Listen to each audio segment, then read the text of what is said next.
warga Nobar, gimana kabarnya hari ini? Sebelum mulai, Bang Udin editor kasih komentarnya dulu dong.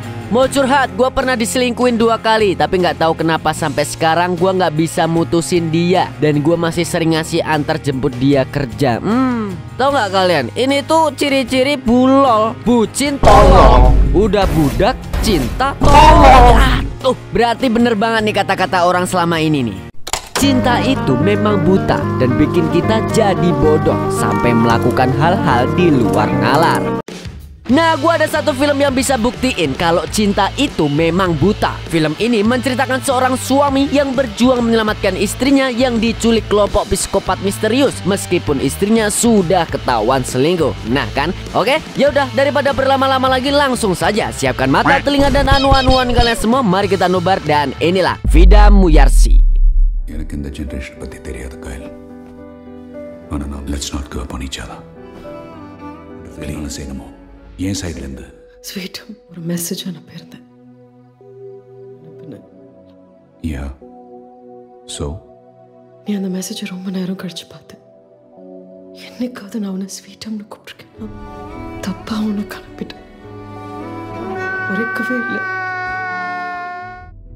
Film ini dimulai dengan memperlihatkan pasutri sultan yaitu Arjun dan Kayal yang sedang bersiap-siap untuk berpergian jauh ke suatu tempat. Setelah repot dengan segala persiapan seperti mengemas barang-barang mereka ke bagasi mobil sampai Kayal kelupaan membawa ponselnya. Akhirnya pasutri itu berangkat menuju ke tempat tujuan mereka. Anehnya mereka sama sekali tidak bicara selama perjalanan dan Kayal pun terlihat seperti menjaga jarak dengan suaminya sendiri. Ternyata saat ini mereka sedang dalam proses perceraian dan perjalanan ini adalah perjalanan terakhir mereka sebagai pasutri sebelum Arjun mengantar Kayal kembali ke rumah orang tuanya yang berada di Tbilisi. Saat Kayal meminta bercerai, Arjun pun tidak mengerti apa salahnya karena selama ini dia selalu mencintai dan memberikan apapun yang dibutuhkan istrinya itu. Tapi masalah sebenarnya ada pada Kayal sendiri, di mana dia mengakui jika dirinya diam-diam selingkuh di belakang suaminya. Mendengar itu tentu saja membuat Arjun langsung syok saking tidak percayanya.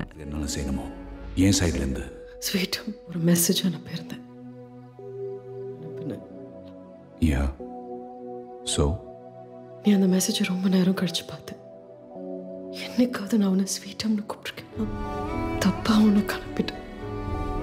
Arjun pun mengenang kembali pertemuan pertama mereka, di mana dia benar-benar jatuh cinta pada pandangan pertama dengan Kayal. Arjun yang saat itu sedang dalam perjalanan bisnis tidak sengaja bertemu dengan Kayal yang tengah berlibur sendirian. Karena sama-sama belum menikah, mereka berdua jadi mudah nyambung untuk ngobrol dan tidak sungkan untuk saling bertukar cerita. Bahkan meski waktu liburan mereka sudah berakhir, mereka tetap menjalin komunikasi setelah saling bertukar nomor WhatsApp dan sering menghabiskan waktu berdua bersama selama berbulan-bulan lamanya. Hingga akhirnya Arjun pun memberanikan diri untuk melamar Kayal. Berhubung Kayal juga sudah kesemsem dengan pesonanya Arjun ya kan, dia langsung menerima lamaran Arjun dengan bahagia. உன் விரல் தான் சரியா இருக்கும். Will you marry me? Mungkin itulah momen-momen terindah yang pernah dilalui oleh Arjun dan Kayal saat mereka masih mencintai satu sama lain. Sayangnya kini semua itu hanya sekedar menjadi kenangan semata. Walaupun Arjun mencoba untuk membujuk Kayal agar mengurungkan niatnya untuk bercerai, namun sayangnya keputusan Kayal sudah bulat dan tidak bisa diganggu-gugat lagi. Bahkan saat ini mereka sudah seperti 2 orang asing yang tidak saling kenal.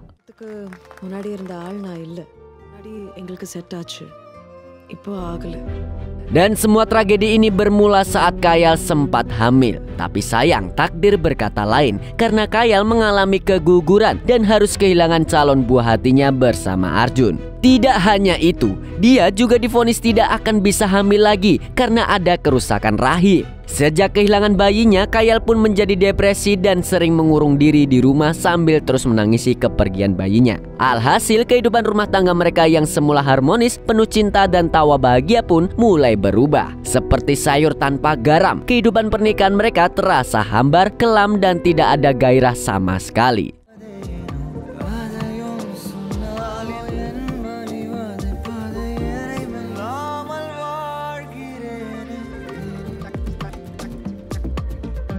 Karena itulah Arjun meminta Kayal untuk melakukan perjalanan terakhir bersamanya sebelum mereka benar-benar berpisah. Bagaimanapun juga mereka sudah menikah selama 12 tahun dan sudah sewajarnya sulit bagi mereka untuk melupakan semua hal yang telah dilalui bersama-sama begitu saja. Dan disinilah Kayal berada untuk menemani suaminya dalam perjalanan terakhir mereka sebelum pulang ke rumah orang tuanya. Namun di tengah perjalanan tiba-tiba hal tak terduga terjadi, di mana mobil yang mereka tumpangi terserempet mobil lain yang mendadak berhenti di depan mereka. Untungnya mereka berdua baik-baik saja dan bisa melanjutkan perjalanan kembali. Tidak lama kemudian mereka mampir ke pom bensin terdekat untuk mengisi bensin. Selagi Arjun mengisi bensin, Kayal meminta izin pergi ke minimarket untuk membeli sesuatu. Di minimarket dia tidak sengaja bertemu dengan sepasang pasutri bernama Deepika dan Rakshit. Siapa sangka ternyata Deepika satu kampung dengan Kayal yang berada dari Tamsil. Karena berasal dari kampung yang sama, mereka pun bisa cepat akrab dan mengobrol banyak hal dengan santai, selayaknya teman lama yang baru bertemu kembali.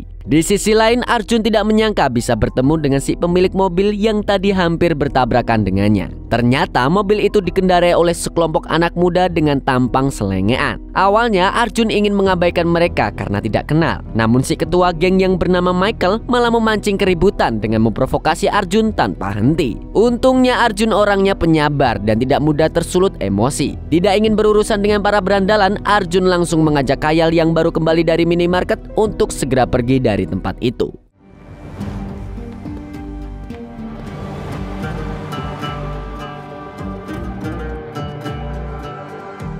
Namun perjalanan mereka kembali menghadapi hambatan di mana mobil mereka mendadak mogok di tengah jalan. Mereka pun kebingungan karena tidak ada bengkel atau tempat istirahat apapun di sekitar sana. Bahkan mereka juga tidak bisa melakukan panggilan telepon karena tidak ada sinyal sama sekali. Tapi tidak lama kemudian sebuah truk melintas jalan itu dan ternyata truk itu adalah milik pasutri yang ditemui oleh Kayal saat di minimarket tadi. Kayal pun meminta bantuan Rakshit untuk membantu mendorong mobil mereka yang mogok selagi Arjun berusaha menyalakan kembali mobilnya.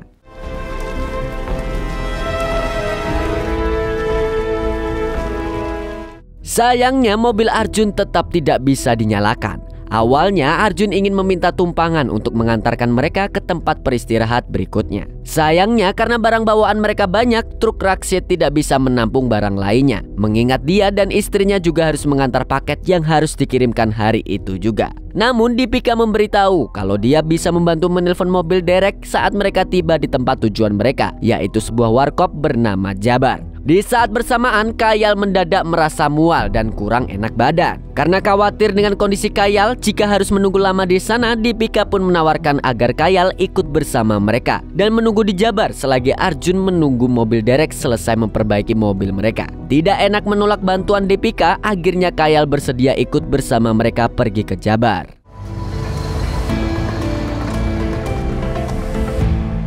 Berjam-jam Arjun menunggu, namun anehnya mobil derek yang dimaksud tak kunjung datang sampai sekarang. Hingga akhirnya Arjun terpaksa memperbaiki mobilnya sendiri. Untungnya mobil tersebut bisa dinyalakan kembali dan Arjun langsung tancap gas untuk menyusul istrinya ke Jabar. Namun setibanya di sana, Arjun malah tidak menemukan keberadaan Kayal di tempat tersebut. Bahkan saat dia bertanya ke orang-orang yang ada di warkop, tidak ada satupun pengunjung yang pernah melihat Kayal maupun pasutri Deepika dan Rakshit tersebut. Kimse onu görür. Boyu 1.67.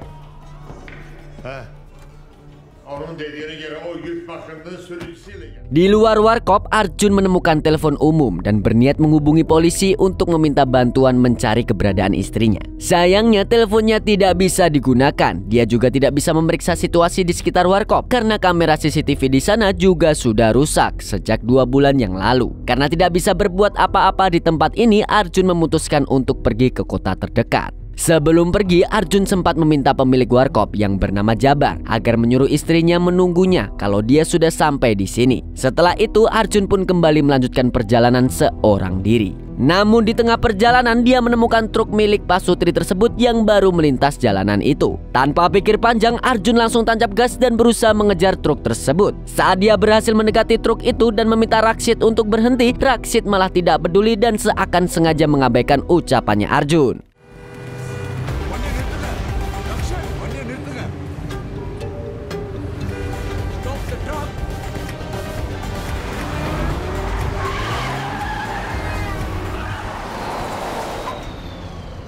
Namun Arjun berhasil mencegat truk Rakshit dan dia segera berlari menghampiri Rakshit yang juga baru turun dari truk. Tanpa basa-basi, Arjun langsung bertanya di mana istrinya berada kepada Rakshit. Namun anehnya Rakshit malah berkata kalau dia sama sekali tidak mengerti apa yang dibicarakan oleh Arjun. Entah Rakshit ini pura-pura hilang ingatan atau memang betulan tidak tahu sama sekali soal Kaya. Tapi yang lebih anehnya lagi, Arjun juga tidak melihat keberadaan istri Rakshit, yaitu Deepika, di dalam truk itu. Dan Rakshit pun berkata kalau dia tidak pernah bertemu dengan Arjun maupun Kayal sebelumnya. Mendengar itu tentu saja Arjun tidak percaya karena baru beberapa jam yang lalu mereka bertemu dan bicara satu sama lain. Radio work ஆகலன்னு சொன்ன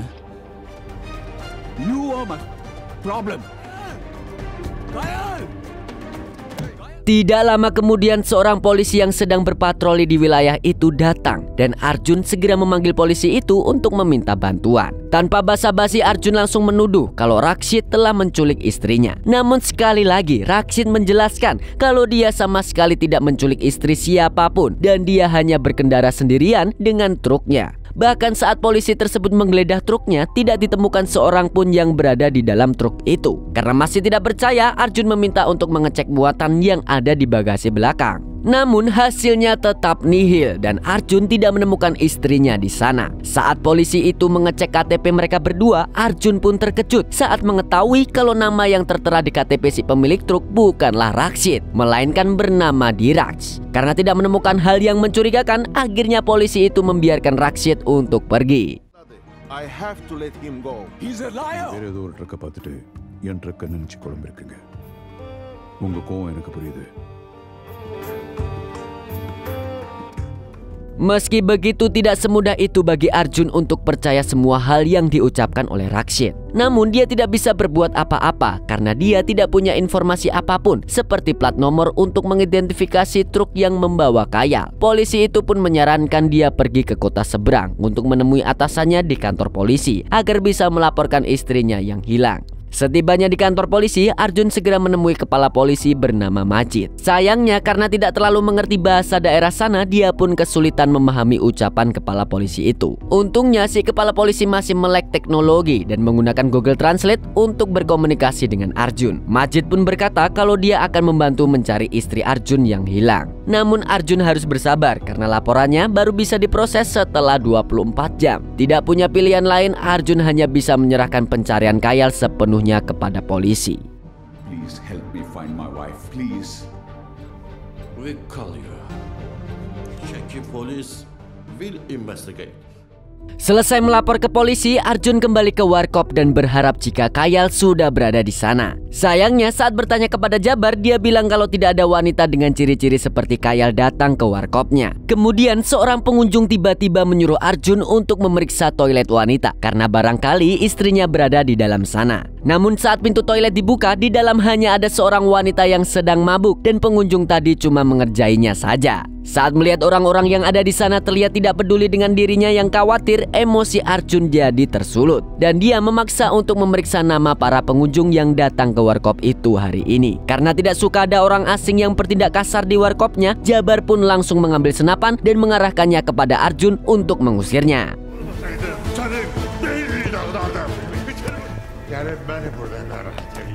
Di luar warkop, saat Arjun kembali mencoba menelpon melalui telepon umum, tiba-tiba seorang pemuda berkata kalau dia pernah melihat wanita yang ciri-cirinya mirip seperti Kayal dibawa oleh beberapa pria jahat. Mendengar itu, Arjun langsung bertanya kemana Kayal dibawa pergi oleh mereka. Pemuda itu pun menjawab kalau mereka membawa ke rute 7, di mana daerah itu ditutup untuk umum. Dan ucapan selanjutnya dari pemuda itu sukses membuat Arjun terkejut, di mana dia memberitahu kalau semua ini sudah diketahui oleh kepolisian karena mereka bekerja sama dengan para berandalan untuk menculik korbannya agar mendapatkan uang suap setelah membantu mereka. Waduh, polisi korup terpantau sudah sampai di perindapan guys. Bahaya ini guys, zona merah. Police தான் சார். மற்றவங்க எல்லாம் அவங்களுக்கு கையாளுங்க தான்.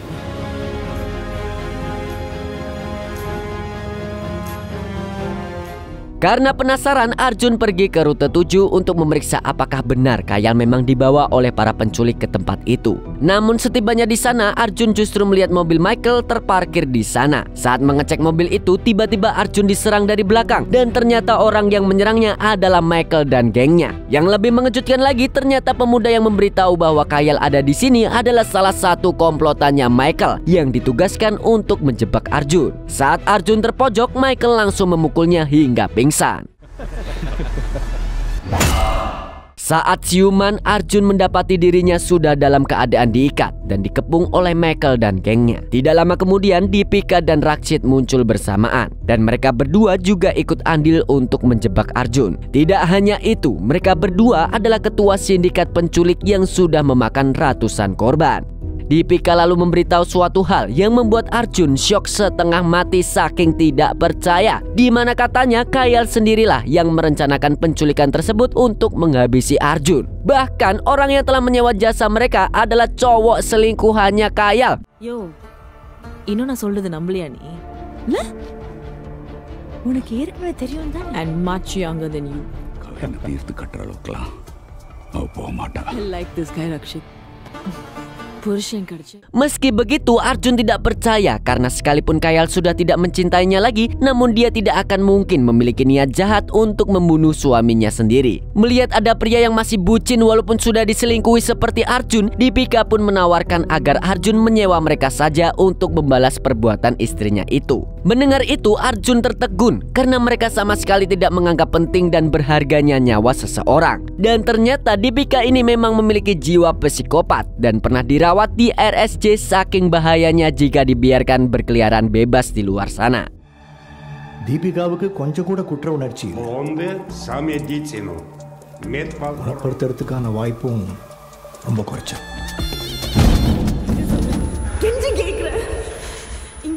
Beberapa tahun lalu, Deepika hendak diperkaos oleh perawat rumah sakit jiwa karena dia adalah pasien paling cantik di sana. Namun ketika dia sudah terpojok, tiba-tiba Rakshit datang menolongnya layaknya seorang pahlawan. Dia pun langsung mengejar para penjaga yang membawa Deepika dengan kemampuan bela dirinya.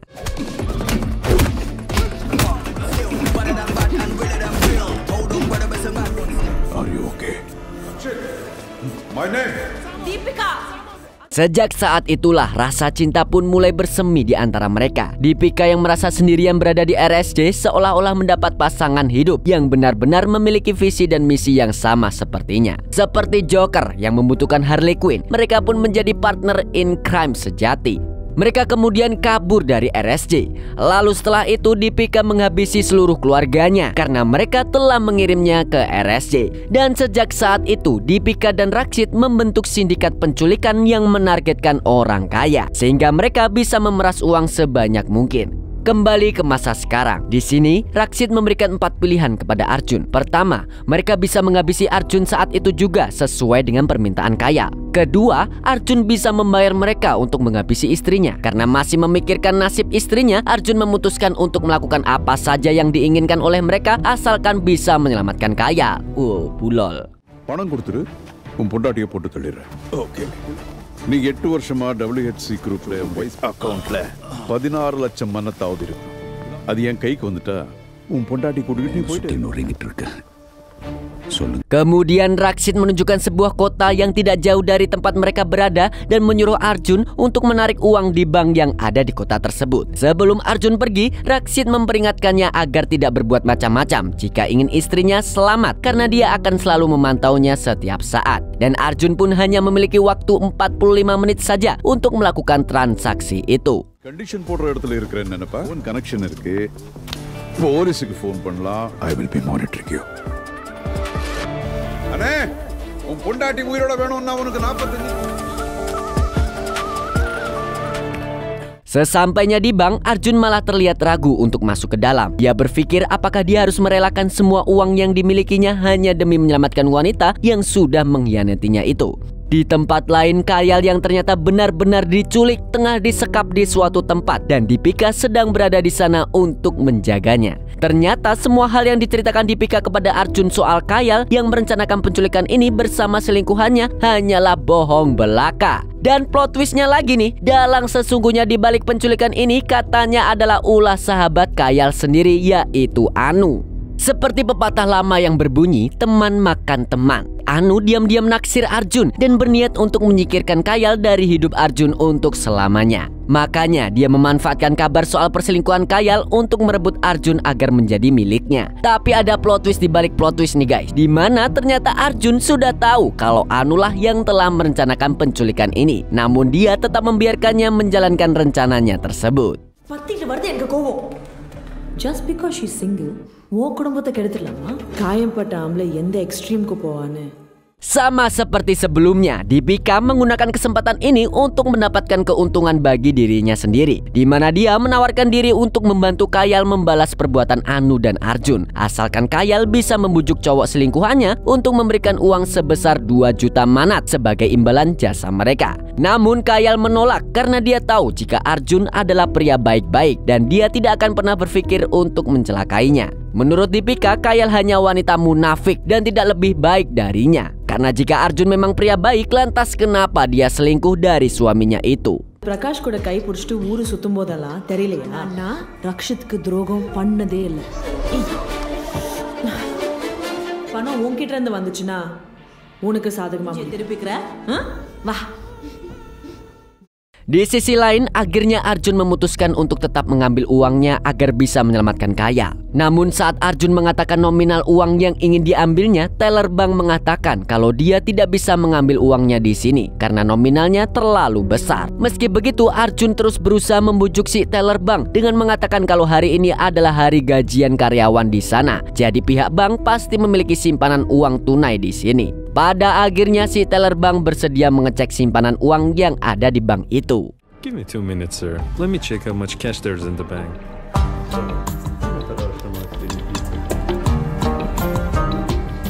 Tidak lama kemudian si teller bank datang kembali untuk mengkonfirmasi apakah Arjun ingin menarik semua uang yang ada di rekeningnya. Tanpa pikir panjang, Arjun langsung mengiyakannya dan uang sebesar 1,6 juta manat sudah berada di tangannya. Saat Arjun keluar dari bank, seorang pria tua memberitahu kalau panggilan telepon yang berdering di telepon umum itu adalah untuknya. Saat diangkat, ternyata itu adalah panggilan dari Rakshit yang menyuruhnya untuk menyerahkan uang itu kepada Michael. Bukannya mempertemukan Kayal dengan Arjun, tapi Arjun malah diculik oleh Michael dan gengnya. Namun saat Michael terus mengoceh soal dirinya yang akan menyingkirkan Arjun dan Kayal, tiba-tiba Arjun yang diam-diam sudah melepaskan ikatan tangannya saat Michael bicara, langsung menyerang Michael dan para kroconya. Hingga terjadilah perkelahian menegangkan di dalam mobil tersebut.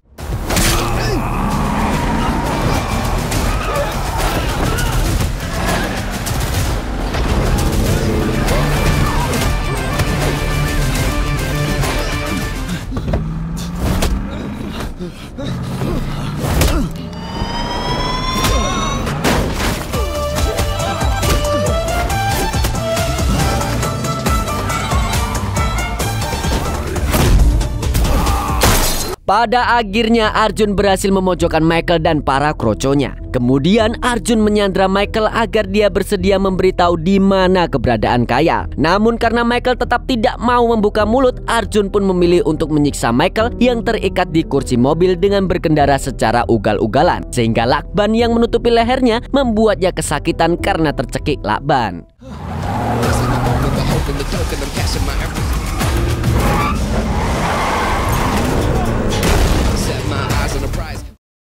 Di saat bersamaan, polisi yang sempat menginterogasi Arjun dan Rakshit beberapa saat lalu melihat Arjun yang sedang kebut-kebutan di jalanan dan mengejar mobil itu untuk menghentikannya. Di sisi lain, Arjun yang melihat polisi itu berniat untuk meminta bantuan lagi karena sekarang dia sudah memiliki bukti jika Kayal benar-benar diculik oleh komplotannya Rakshit. Namun si polisi malah menganggap Arjun sebagai penjahat karena melihat Arjun membawa pistol. Di saat Arjun berusaha meyakinkan polisi itu kalau orang yang disandranya adalah penjahat, tiba-tiba Michael yang sudah melepaskan diri dari ikatannya langsung turun dari mobil dan menembak keduanya.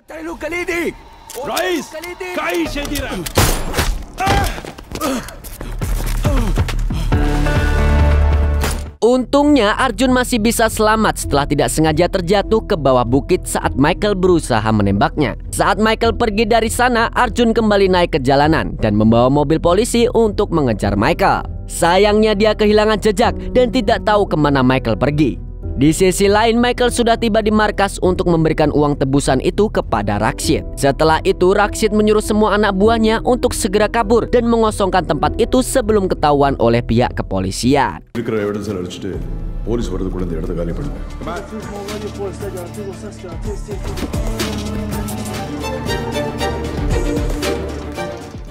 Di tempat lain, Arjun tiba di sebuah tempat pemberhentian truk-truk muatan untuk mengecek apakah truk milik Rakshit berada di sana. Sayangnya dia tidak menemukan truk tersebut dan malah bertemu dengan pria tua yang pernah memberitahu soal panggilan telepon dari Rakshit.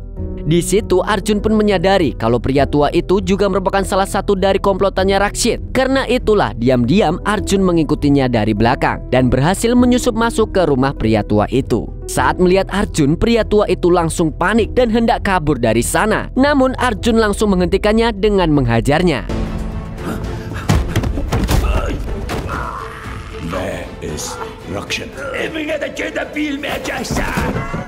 Karena takut mati digebukin sama Arjun, pria tua itu lebih memilih untuk memberitahu di mana Rakshit berada. Namun baru saja pria tua itu mau bicara, tiba-tiba Arjun diserang dengan panah oleh seseorang dari luar rumah. Ternyata orang itu adalah Jabar. Saat Jabar hendak menghabisi Arjun, untungnya Arjun lebih cepat bertindak dan mulai menyerang balik Jabar dan anak buahnya.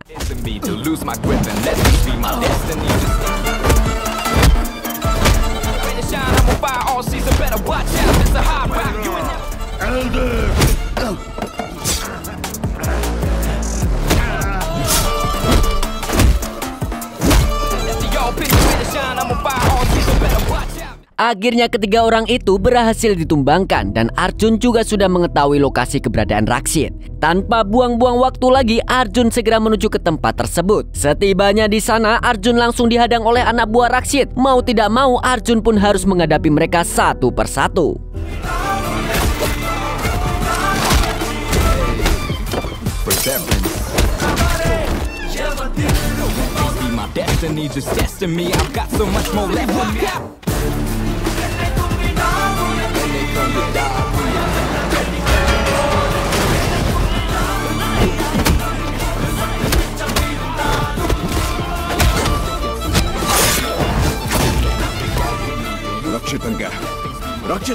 Setelah semua kroco berhasil ditumbangkan, kini giliran Michael yang berhadapan dengan Arjun 1 lawan 1. Walaupun Michael memakai gergaji untuk melawan Arjun, tapi Arjun masih bisa mengalahkannya hanya dengan tangan kosong. Namun tiba-tiba Deepika muncul dan membantu Michael untuk menyerang Arjun bersama-sama.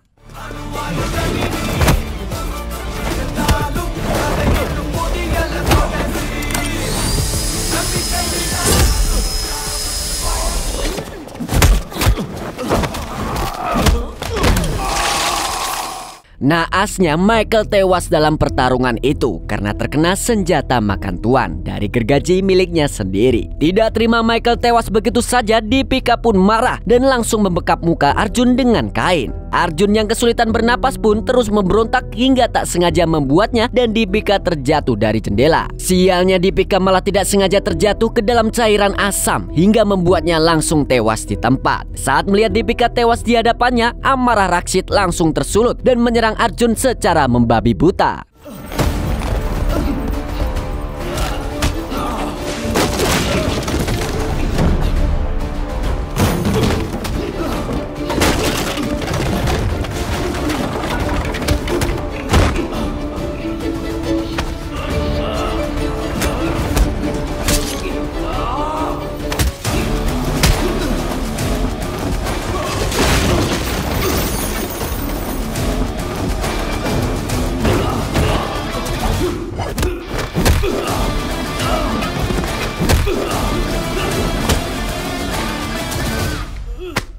Meski begitu, Arjun tidak menyerah dan berusaha sekuat tenaga melawan Rakshit untuk membalikkan keadaan. Hingga akhirnya Arjun mampu memojokkan Rakshit dan memintanya untuk memberitahu di mana Kayal berada jika tidak ingin mati. Bukannya rela melakukan apa saja untuk bisa selamat, Rakshit malah tetap menolak untuk memberitahu keberadaan Kayal dan lebih memilih untuk mengakhiri hidupnya dengan menggiling dirinya sendiri.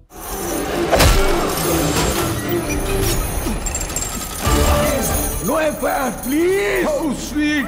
What about time? Remember this! Lose! Cara koit yang di luar BMKG emang udah kayak sinetron Indonesia aja. Arjun yang frustasi karena tidak tahu di mana Kayal berada hanya bisa berteriak memanggil-manggil istrinya itu.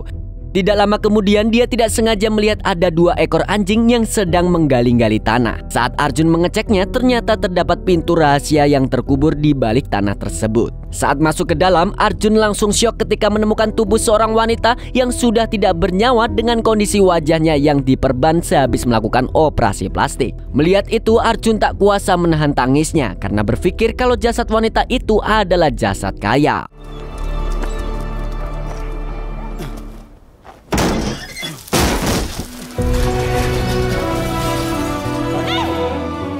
Dari penyelidikan polisi, ternyata Rakshit dan Deepika sering mengincar pasutri asing yang suka melakukan perjalanan di daerah tersebut. Para suami dibunuh dan organnya dijual ke mafia Rusia. Sedangkan para istri akan menjadi korban operasi plastik ilegal mereka. Di akhir film terlihat Arjun yang tengah dalam perjalanan pulang. Namun dia tidak sendirian karena ternyata Kayal masih hidup. Pada akhirnya Arjun berhasil membawa Kayal pulang ke rumah orang tuanya dengan selamat. Di rumah orang tua Kayal, Anu juga berada di sana. Dan ternyata cerita soal Anu yang merencanakan penculikan itu juga cuma karangan Deepika. Saat Arjun mau pergi, Kayal langsung menghentikannya dan memohon maaf atas semua kesalahannya kepada suaminya itu. Meski Kayal sudah pernah mengecewakannya, tapi Arjun bersedia memaafkan Kayal dan tetap mencintainya dengan sepenuh hati. Dan akhirnya mereka berdua kembali rujuk dan memulai lembaran baru seperti saat pertama kali mereka jatuh cinta. Asik. Dan film pun tamat. Ya, dari film ini kita diingatkan kalau bucin dan bodoh itu beda tipis. Tapi yang lebih parah itu orang yang tetap bucin dan bertahan sama pasangannya meski sudah diselingkuhi berkali-kali. Nah bener, karena itu namanya bukan setia tapi on. Tulul itu namanya. Dan segitu dulu dari Mas Burhan Sang Kicomania. Sampai jumpa di video selanjutnya. Bye bye. Nah kalau pacaran jangan selingkuh dong, please. Terbanglah tinggi si burung kuntul, bawa mimpi ke ujung dunia. Di sana ada cahaya gemerlap menanti untuk kau jelajah.